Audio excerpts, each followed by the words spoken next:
Let's give a round of applause for Push Academy.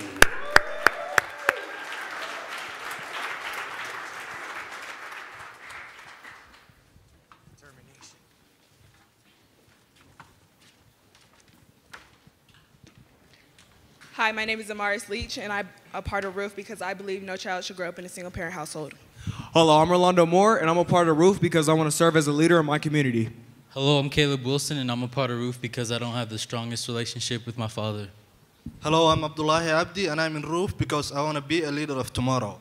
Hello, my name is Desiree Montgomery. I'm a part of ROOF because I want to change the cycle of young men of color. Hi, my name is Robert Baskerville, and I'm a part of ROOF because I want to help young men of color be more than just a statistic in life.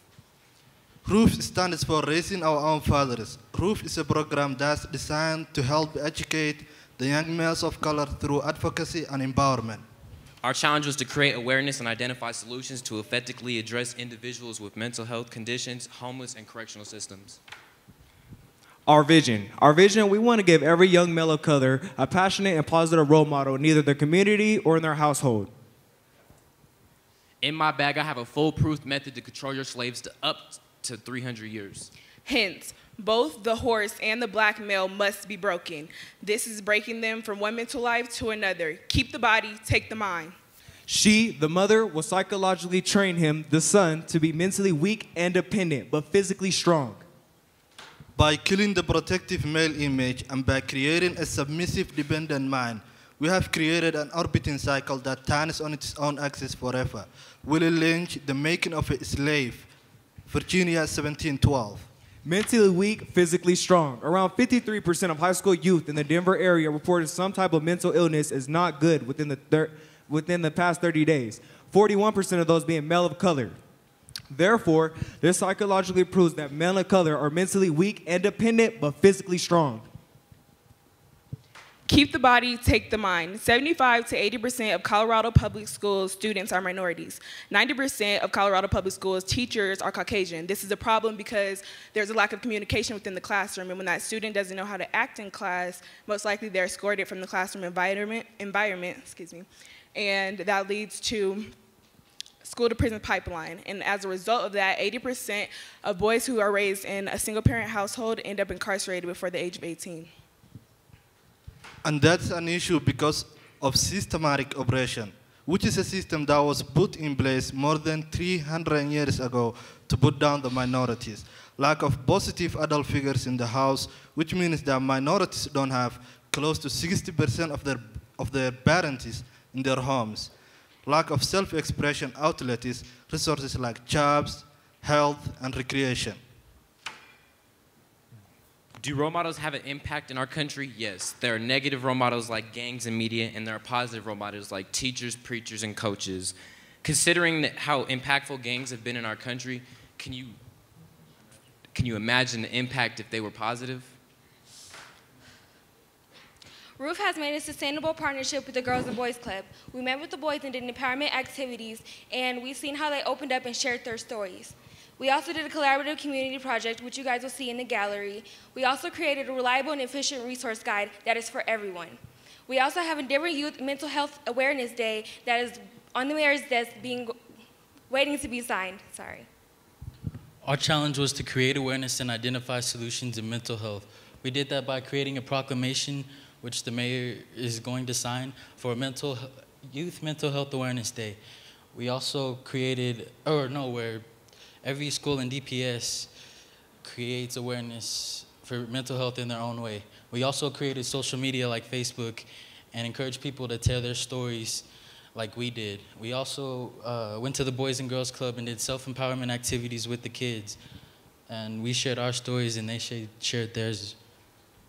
And now we're gonna see a video. I used to pray every night when I was younger, on my knees folding hands with my mother. And my mother used to say when she was younger, she used to go to bed filled with hunger. That same hunger got her working even harder, got her traveling to Norway from Ghana. She said, my son, we're blessed. Now let's say our Father. Ups and downs, that's how life go. What's high if you don't know low? So I try not to complain, appreciate life, and I keep saying, another day goes by, another day goes by, and I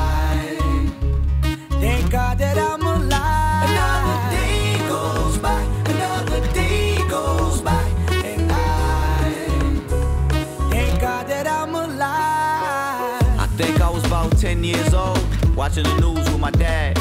I didn't see nothing but tears and blood and a bunch of people looking so mad. That's war, I was told. I said, how? That ain't nothing like the gains I have. I couldn't grasp the sense of an innocent child dying by the hands of a grown man.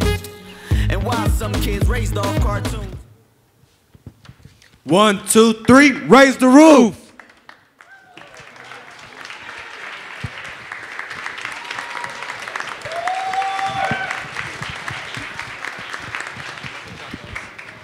First, I just want to commend you on tackling such a difficult issue and to talk about institutional control and homelessness and tie that into education. I think that was great.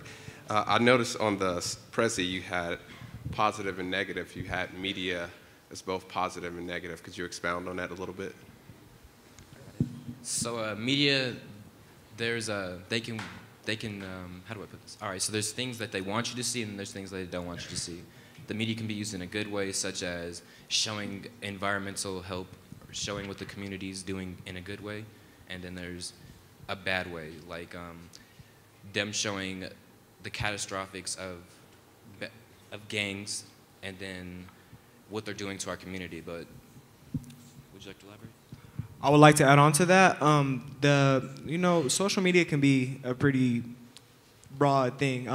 They can have negative impact, like TJ said, and positive. But what we've noticed that on social media is that people like to say a lot more than they would say in person. So we've realized that it's easy to type behind a keyboard and say anything. So we realized that there's people out there that throw their gangs on Facebook, but then there's also good people that share ideas like things that they're doing in the community. That, there might be a football game on Sundays or things like that. So.